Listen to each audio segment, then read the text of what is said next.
আসসালামু আলাইকুম। আশা করি আমার প্রাণপ্রিয় ভাই বোনেরা অনেক ভালো আছেন এবং সুস্থ আছেন। 51তম বিসিএসকে টার্গেট করে 1 বছর মেয়াদী যে জব ব্যাচ 2 এর কার্যক্রম, সেই ব্যাচের কার্যক্রম কিন্তু মূলত শুরু হয়ে গিয়েছে। আপনারা যদি দেখেন, এই হচ্ছে 1 বছর মেয়াদী জব ব্যাচের হচ্ছে কাভার পেজ, এবং আমাদের যে কার্যক্রম সেটি মূলত 24 তারিখ থেকে শুরু হয়েছে। ঠিক আছে, 24 তারিখ থেকে। তো সেখানে আমাদের প্রথম ওএমআর বেসড এক্সাম হচ্ছে মূলত 30 তারিখ, তবে এটি মূলত 31 তারিখ হবে। বিকজ অফ হচ্ছে অনেকে হয়তো ওই যে ঈদের ছুটির জন্য গ্রাম থেকে আসতে দেরি হচ্ছে, কিংবা নেটওয়ার্ক সমস্যার কারণে, হ্যাঁ, এই কারণে। তো আমি এই কারণে ভিডিওটা করছি, যাদের এখনো ইচ্ছা আছে যুক্ত হওয়ার তারা কিন্তু যুক্ত হতে পারেন, কারণ এখনো টোটাল কার্যক্রমটা বাকিই রয়ে গেছে। আমি কিন্তু একটা স্টাডি রুটিনও কিন্তু আপনাদের আপলোড করে দিয়েছি। দেখেন, এই যে 24 তারিখ থেকে যে শুরু হয়েছে পড়া, আপনি 24 তারিখ থেকে কিভাবে পড়াশোনাটা করবেন। তো আমি একদম সুন্দর করে সকাল, সন্ধ্যা প্লাস রাত, রাতে খাবারের পর আপনি কিভাবে পড়তে পারেন সুন্দর মতো আমি জিনিসটাকে দিয়ে দিয়েছি, এবং টার্গেট নম্বর কত সেটা দিয়ে দিয়েছি। এটা জাস্ট একটা স্টাডি রুটিন। মেইন রুটিন হচ্ছে এটা। ঠিক আছে, মেইন রুটিন হচ্ছে আপনার এইটা। ঠিক আছে, এখানে আছে সব কিছু, কয় তারিখ থেকে কি করতে হবে না করতে হবে। ঠিক আছে, সব এটা মেইন রুটিন। ঠিক আছে, মেইন ডিটেলস একটা রুটিন, আপনার সেটা দেখতে পারেন। আর এটা হচ্ছে স্টাডি রুটিন। এভাবে করে আমি কোনো স্টাডি রুটিন আপলোড করে থাকি। যে 24 তারিখে আপনি কেমনে পড়বেন, ঠিক আছে, 25 তারিখে আপনি কিভাবে পড়বেন, এরপর 26 তারিখে আপনি কিভাবে পড়বেন। আমি আপনাকে একটা স্টাডি রুটিন দিয়ে দিয়েছি। যেহেতু বললাম যে আমাদের প্রথম পরীক্ষা 30, এখানে হবে আসলে 31 তারিখ। 31 তারিখে পরীক্ষা।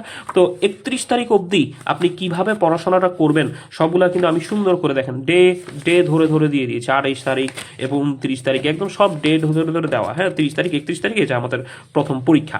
সো বিষয়টা হচ্ছে এভাবে করে কিন্তু আমি স্টাডি রুটিন দিব এক একটা ওএমআর বেস্ট এক্সামের জন্য। এখন প্রশ্ন হচ্ছে, প্রথম ওএমআর বেস্ট পরীক্ষা 31 তারিখ হলে এর আগেও কিন্তু কিছু পরীক্ষা আছে। কি পরীক্ষা আছে? যেমন দেখেন, আপনারা যদি একটু খেয়াল করে দেখে থাকেন যে এখানে এই যে ধারা, এই যে ম্যাথের যে একটা চ্যাপ্টার আছে, সেই চ্যাপ্টারের উপর একটা হোম টেস্ট দিতে পারবেন, এবং মুখস্থ অংশ আছে যে বাগধারা, এটার উপর একটা লিঙ্ক বেস এক্সাম দিতে পারবেন। মানে আপনি বাগধারা পড়ছেন যে সেটা মনে আছে কিনা সেটা লিঙ্ক বেস দিতে পারবেন, হোম টেস্ট দিতে পারবেন। 15-20টা কোশ্চেন আমি দিয়ে রেখেছি, সেগুলো সলভ করবেন ধারা অধ্যায়টা করার পর, এবং এখানে কোন কোন ম্যাথগুলো করবেন সেগুলো কিন্তু স্টার মার্ক করে দাগানো আছে। ঠিক আছে, এটা সবচেয়ে বড় বিষয়। যারা ম্যাথ কম পারেন তারা তো এত ম্যাথ করতে পারবেন না, তারা জাস্ট ওই কিঞ্চিত যে ম্যাথগুলো গুরুত্বপূর্ণ সেই ম্যাথগুলো জাস্ট হচ্ছে আপনারা করবেন। ঠিক আছে, তারপর হচ্ছে এগুলো কিন্তু দাগিয়ে দাগিয়ে দেওয়া হয়েছে দিক নির্দেশনামূলক ভিডিওতে। কেমন করে দাগিয়ে দেওয়া হয়েছে দেখেন, এই যে বাংলা ভাষা এবং ব্যাকরণ, আপনি যদি একটু দেখেন, যে দেখেন এই যে সুন্দর করে কিন্তু দাগিয়ে দেওয়া হয়েছে যে আপনি কিভাবে কি পড়াশোনা করবেন। সবচেয়ে ভালো মানে বইটাই ফলো করা হয়, অন্বেষণ। তবে কারো যদি অগ্রগতি থাকে, অভিযাত্রী থাকে, কোনো সমস্যা নেই এই ব্যাপারে। কারোর কোনো অবজারভেশন আমি বলে দিয়েছি, যে কোনো বই পড়তে পারবেন। ঠিক আছে, তবে ভালো মানে বইগুলো ফলো করে ভালো মানে বইগুলো থেকে দাগিয়ে দেওয়া হয়। ঠিক আছে, সো এই যে এইভাবে করে দেখেন, এই যে দাগিয়ে দেওয়া হয়েছে। ঠিক আছে, এই যে দেখতে পারেন, এবং কোন কোশ্চেনগুলো বারবার রিভিশন করবেন সেই কোশ্চেনগুলো কিন্তু মার্ক করা আছে। ঠিক আছে, তো এটা সব থেকে একটা বড় জায়গা। দিক নির্দেশনামূলক ভিডিওতে কিন্তু সেগুলো আপনার বলে দেওয়া হয়েছে, দাগিয়ে দেওয়া হয়েছে। ঠিক আছে, দেখেন এখানেও কিন্তু দাগানো। ঠিক আছে, সুন্দর মতো দাগিয়ে দেওয়া হয়েছে যে আপনি এটা পড়েন, এরপর কোন কোন জায়গা গুরুত্ব দিবেন সেটাও কিন্তু বলা হচ্ছে। যেমন এই যে খুব, এই পেজটা খুবই গুরুত্বপূর্ণ। হ্যাঁ, এভাবে করে কিন্তু দাগিয়ে দেওয়া হয়েছে। ঠিক আছে, এই যে দাগিয়ে দেওয়া হয়েছে। সো এই দেখেন, এই যে দাগিয়ে দেওয়া হয়েছে। সো এভাবে করে কিন্তু দাগিয়ে দেওয়া হয়েছে, অর্থাৎ আপনাদের এই পড়াগুলো দাগিয়ে দেওয়া হয়েছে। প্রয়োজন অংশে পিডিএফ দেওয়া হয়েছে।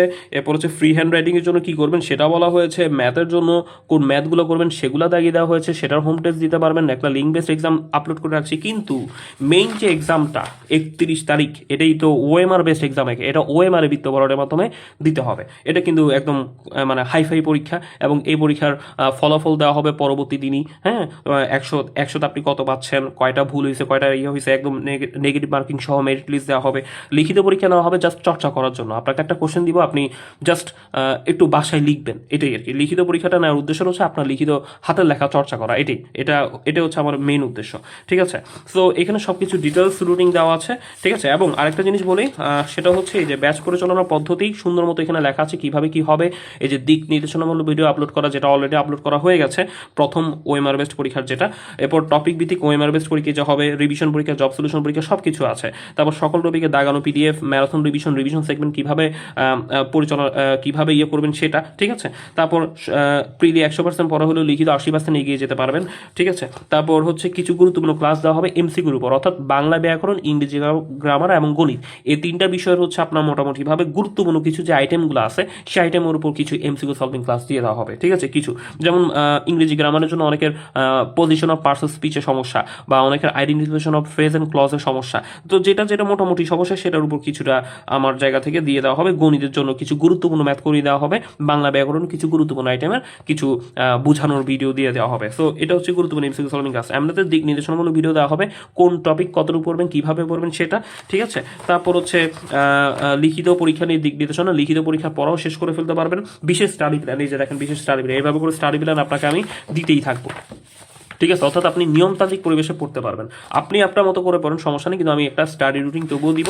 যারা আসলে স্টাডি রুটিনের অভাবে পড়াশোনা করতে পারেন না তাদের জন্য একটা বেস্ট হয় আর কি, হ্যাঁ।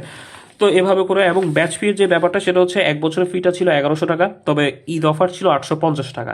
এখন চাইলে ঈদ অফারে যুক্ত হতে পারবেন, সমস্যা নেই। আসলে আমি কারণ সব ভাই বোন যদি ঈদ অফারই ভর্তি হয়েছেন, তো এখন আমি যদি পরে পরে যারা আসেন তাদের কাছে এটা রাখি, তাহলে একটা ইনজাস্টিস হয়। মানে একই ব্যাচে একজন 850, কেউ 1100, এটা আসলে একসেপ্ট মনে করি না। দেখে যেহেতু ঈদ অফার দেওয়া হয়েছিল 850 টাকা, ঈদ অফারটাই রাখা হচ্ছে।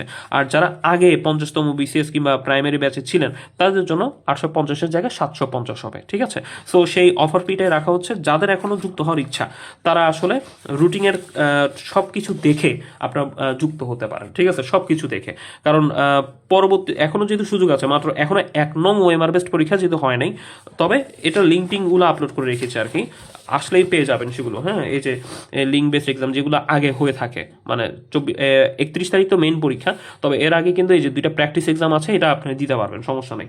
মেইন পরীক্ষা যদি এখনো হয়নি, ওএমআর বেসড এক্সাম বাকি আছে, তো সেই তো এখনো যুক্ত হতে পারবেন, যেহেতু এখনো শুরু হয়েছে, তবে এখনো প্রথম ওএমআর বেসড পরীক্ষা এখনো যেহেতু শুরু হয় নাই, তো আপনারা এখনো যুক্ত হয়ে যেতে পারেন চাইলে। কিন্তু পরবর্তীতে আসলে যেটা হয়, অনেকে আমি দেখি যে ওই 2-3টার শেষ হওয়ার পর আসতে চান, কিন্তু সেক্ষেত্রে মোটামুটি কিন্তু পড়া হয়ে যায়। সো পরে যুক্ত হলে তখন আগের পড়াগুলো আবার রিকল করার খুব টাফ, যদি আমি সুযোগ দিই। কিন্তু কথা হচ্ছে আসলে আসতে পারেন, ঠিক আছে। এখনো যেহেতু প্রথম ওএমআর বেসড এক্সামটা 31 তারিখ হবে, যাদের এখনো ইচ্ছা আছে তারা এখনো আসতে পারেন, ঠিক আছে।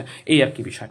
তো এটাই হচ্ছে আহ্বান। তো মহান আল্লাহ পাক সকলের মনে আশা পূরণ করুক এই কামনা করে, এবং আমার জন্য সবাই দোয়া রাখবেন। আসসালামু আলাইকুম।